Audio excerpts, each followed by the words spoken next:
साली आधी घरवाली। सिमरन की छोटी बहन विभा माँ के होते हुए भी सिमरन के ही पीछे लगी रहती थी। सिमरन, आ गई हो तो इसे खाना खिला दो। बोल रही है तुम जब तक नहीं खाओगी ये भी नहीं खाएगी। क्या है विभा, तुम खा लिया करो ना, मुझे ऑफिस से आने में देर हो जाती है। और कोई छोटी बच्ची तो हो नहीं तुम जो खाना भी नहीं खाती हो कि दीदी आएगी तो ही खाऊंगी। हाँ हाँ, छोटी बच्ची ही समझ लो। और एक बात, जब आपको पता है कि मैं आपके बिना नहीं खाती हूँ तो रोज रोज क्यों बोलती हो? अरे क्या है ये, दोनों बहनें कम माँ बेटी ज्यादा लगती हो। अरे दीदी की शादी हो जाएगी तब क्या करेगी बोल? जब होगी तब की तब देखेंगे। मैं तो दीदी के साथ ही रहूंगी हमेशा। दोनों की शादी ऐसे घर में कर देंगे जहाँ दो भाई हो। खैर, मामला आया गया हो जाता है। एक दिन सिमरन के पापा जब घर आते हैं, तुम लोगों के लिए अच्छी खबर है। वर्मा जी है ना मेरे दोस्त, उन्होंने सिमरन बेटी के लिए रिश्ता बताया है। बहुत अच्छा लड़का है, सिमरन को भी पसंद कर लिया है और कल वो लोग आ रहे हैं सिमरन को देखने अपने घर। सिद्धांत अपने माता पिता के साथ सिमरन को देखने आता है। उसे सिमरन अच्छी लगती है और शादी तय हो जाती है। सिद्धांत की माँ कहती है, अब तो हम लोग ले जाएंगे जल्द ही अपनी सिमरन को यहाँ से। अरे हाँ हाँ, क्यों नहीं, आपकी ही है अब तो हमारी बेटी। दूर खड़ी विभा सब सुन रही होती है। अब तो दीदी की शादी हो जाएगी, फिर तो वो चली जाएंगी। दीदी के बिना मैं कैसे रहूंगी? कुछ न कुछ तो करना ही होगा जिससे दीदी की शादी ही ना हो। सभी के जाने के बाद क्या शादी के बाद दीदी हम लोगों के साथ नहीं रहेंगी? अरे नहीं तो फिर क्यों रहेगी, शादी हो जाएगी तो अपने घर चली जाएगी ना। तो मैं भी जाऊंगी उनके साथ, मेरा भी सामान पैक कर देना। अरे कैसे बात कर रही हो विभा, दीदी के ससुराल छोटी बहन नहीं जाती। हाँ, कभी कभी जाकर मिलाना और रोज फोन पर भी बात कर लेना, ठीक है? नहीं पापा, आप तो जानते हैं मैं दीदी के बिना खाना भी नहीं खाती, ना ही मुझे उनके बिना नींद आती है। सिमरन बहन की बात सुनकर इमोशनल हो जाती है। अगले दिन से विभा खाती है। सिद्धांत, मेरे मम्मी पापा ने बचपन से ही विभा और मुझे साथ रखा। वो मुझसे बहुत जुड़ी है। मुझे उसकी टेंशन रहेगी शादी के बाद, क्योंकि वो मेरे बिना नहीं रह सकती है। अरे ये तो छोटी सी बात है, वो हम लोगों के साथ हमारे घर में रह सकती है। जब उसकी अकल आ जाएगी या वो समझ जाएगी कि तुम्हारा घर वो नहीं बल्कि ये है, तो हम उसे घर छोड़ आएंगे, ठीक है? सिमरन खुश हो जाती है क्योंकि वो यही चाहती थी। वो माँ पिता से बात कर लेती है। अरे कैसी बात कर रही हो सिमरन, भला बेटी के ससुराल में हम छोटी बहन को कैसे भेज दे?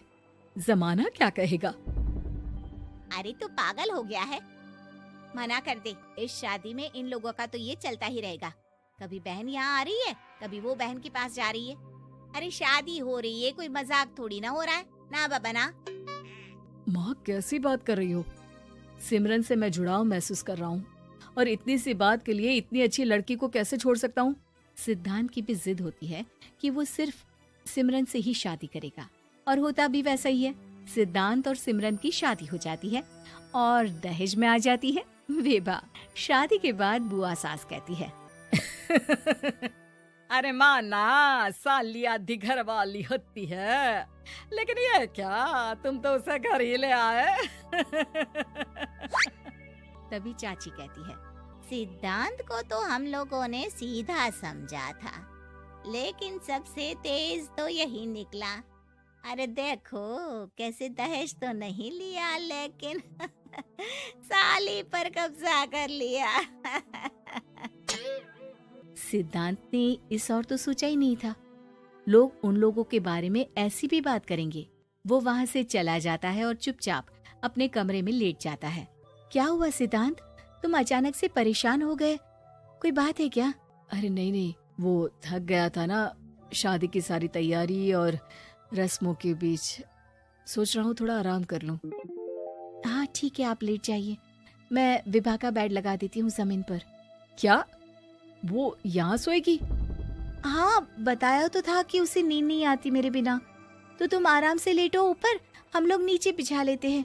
अरे नहीं नहीं, तुम दोनों आराम से लेटो ऊपर, मैं माँ पापा के रूम में जा रहा हूँ। सिद्धांत वहां से दूसरे कमरे में चला जाता है जहां सिद्धांत के पिता उससे कहते हैं, क्या बात है बेटा, तू उस कमरे में क्यों नहीं सो रहा?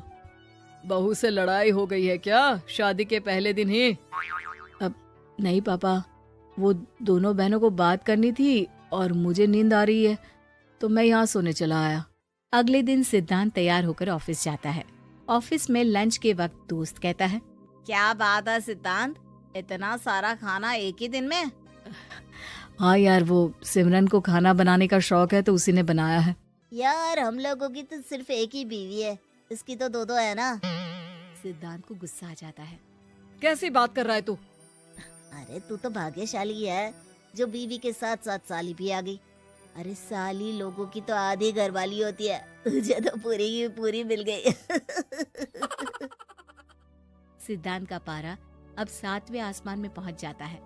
वो खड़ा होकर उस लड़के से लड़ने लगता है। हाँ, मेरी शादी में मेरी बीवी के साथ मेरी साली भी आई है, ये सच है, लेकिन सिर्फ कुछ समय के लिए, क्योंकि उसने सिमरन को बचपन से ही माँ की तरह देखा और यूं अचानक वो सिमरन से अलग नहीं रह सकती थी। इसलिए सोचो, अगर मेरी बीवी उसके लिए माँ का स्थान रखती है तो मेरा दर्जा क्या हुआ? तभी वहाँ बॉस आ जाता है। माफ करना सिद्धांत, यहाँ इस मेंटल लेवल के लोग हैं, जरूरी नहीं साली सिर्फ आधी घरवाली ही हो, कभी वो छोटी बहन तो कभी बेटी भी होती है। वेल डन सिद्धांत। सिद्धांत को अब ऑफिस में कोई कुछ नहीं कहता, लेकिन आस पड़ोस का वो तो वही हाल रहता है। सिद्धांत ऑफिस से घर की ओर आ रहा होता है कि रास्ते में उसे अपनी कॉलोनी का दोस्त मिल जाता है। क्या बात है, चेहरे की चमक बता रही है। जल्दी आजकल यार हमें भी दिला देना ऐसा परिवार जहाँ एक के साथ एक फ्री की स्कीम चल रही हो। सिद्धांत को फिर गुस्सा आ जाता है। वो दोस्त को मारने के लिए हाथ उठाता ही है कि वहाँ विभा आ जाती है। अरे जीजू, रहने दीजिए ना, ये लोग नहीं समझेंगे कि इंसानियत क्या होती है। ये सच है कि दीदी से कैसे दूर रहना ये मुझे पता नहीं था। आपने मुझे दीदी के पास रहने का मौका देकर ये समझने का मौका दिया कि लड़की का असली घर उसका ससुराल होता है। मैं समझ चुकी हूँ, मैं जा रही हूँ जीजू, लेकिन मैं खुश हूँ कि आपने मुझे अपनी छोटी बहन समझा। सभी उन लोगों को देखकर ताली बजाने लगते हैं। विभा अपने घर चली